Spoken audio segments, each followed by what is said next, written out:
ಸಮುದಾಯ ಯಾವುದೇ ಒಂದು ನಮ್ದು ಒಕ್ಕಲಿಗ ಸಮುದಾಯ ಒಂದೇ ಅಲ್ಲ, ಇಡೀ ಸಮಾಜ ಅವರನ್ನ ಬಹಿಷ್ಕಾರ ಮಾಡ್ತಕ್ಕಂಥ ಒಂದು ಕೆಟ್ಟ ಪರಿಸ್ಥಿತಿ ಇದೆ.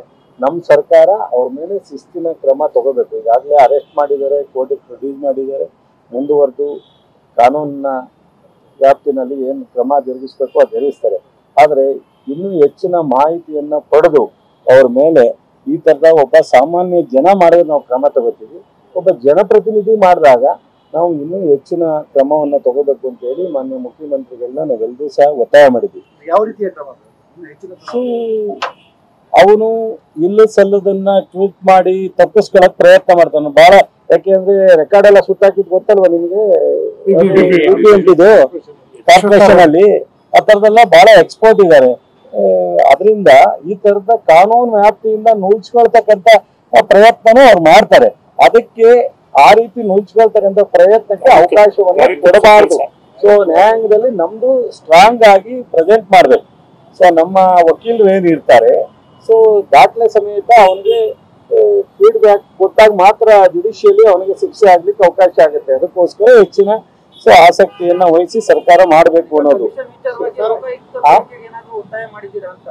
ಸೊ ಅದನ್ನ ಯೋಚನೆ ಮಾಡ್ತೀನಿ ಅಂತ ಹೇಳಿದ್ದಾರೆ.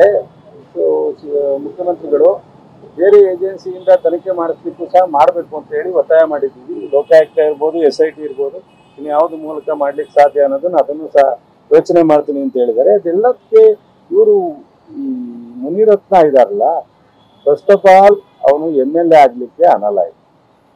ಎಲೆಕ್ಷನ್ ಅಲ್ಲಿ ನಿಲ್ಲಬೇಕಾದ್ರೆ ಮಿನಿಮಮ್ ಒಂದಷ್ಟು ಕೆಲವು ಕ್ವಾಲಿಫಿಕೇಶನ್ ಬೇಕಾಗುತ್ತೆ.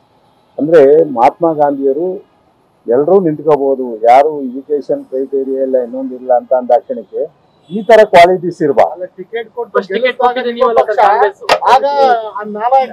ಅದಕ್ಕೆ ಹೇಳ್ತೀನಿ ರಾಜಪ್ಪ, ಮಗು ಹುಟ್ಟುತ್ತೆ, ಹುಟ್ಟಿದ ತಕ್ಷಣ ಯಾವ ಮಗು ಅಂತ ಗೊತ್ತಾಗಲ್ಲ, ಬೆಳೆಸ್ತಾರೆ ತಂದೆ ತಾಯಿ. ಬೆಳಿತಾ ಅವ್ನು ಕೆಟ್ಟವನಾದ್ರೆ ತಂದೆ ತಾಯಿ ಹೇಳ್ತಾರೆ ಅಯೋಗ್ಯ ನನ್ನ ಮಗನ ಹೋಗು ಅಂತಾರೆ. ಅಂದ್ರೆ ಒಂದ್ ನಿಮಿಷ ವಾತಾವರಣನೇ ಅಲ್ಲ, ಕೆಲವೊಮ್ಮೆ ವಾತಾವರಣ ಸರಿ ಇದ್ರೂ ಉಟ್ಕೊಂಡು ಹಂಗ ಆಗ್ಬಿಡ್ತದೆ ಬೆಳಗ್ಗೆನಲ್ಲಿ. ಆ ರೀತಿ ಪಟ್ಟು ಬಂದಾಗ ಟಿಕೆಟ್ ಕೊಟ್ಟಿದ್ದೀವಿ, MLA ಮಾಡಿದ್ದೀವಿ. ಅವನು ಇಷ್ಟು ಈ ಮಟ್ಟದ ಬ್ಯಾಕ್ ಗ್ರೌಂಡ್ ಇಟ್ಕೊಂಡಿದ್ದಾರೆ ಅಂತ ಹೇಳಿ ಸೊ ಅದಾಗಲ್ಲ. MLA ಆದ್ಮೇಲೆ ಅವ್ರ ಬಣ್ಣ ಬಯಲಾದ್ದು.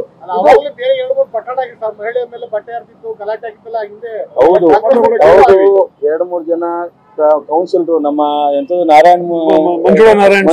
ಆಶಾ ಸುರೇಶ, ಇನ್ನೊಂದು ಅವ್ರ ಮೇಲೆಲ್ಲ ಸೀರೆ ಎಳೆದಿರೋದೆಲ್ಲ ಹಗರಣಗಳು ಗೊತ್ತಿದೆ. ಅದೆಲ್ಲವೂ ಸಹ ಒಂದ್ ದಿವಸ ಕಾಲ ಬರ್ಬೇಕು ಅಂತೀವಲ್ಲ, ಟೈಮ್ ಬರ್ಬೇಕು ಅಂತ ಟೈಮ್ ಬಂದಿದೆ, ಗ್ರಾಚಾರ ಕೆಟ್ಟಿದೆ. ಇವತ್ತು ಅವೆಲ್ಲಕ್ಕೂ ಸೇರಿ ಕ್ರಮ ಆಗುತ್ತೆ.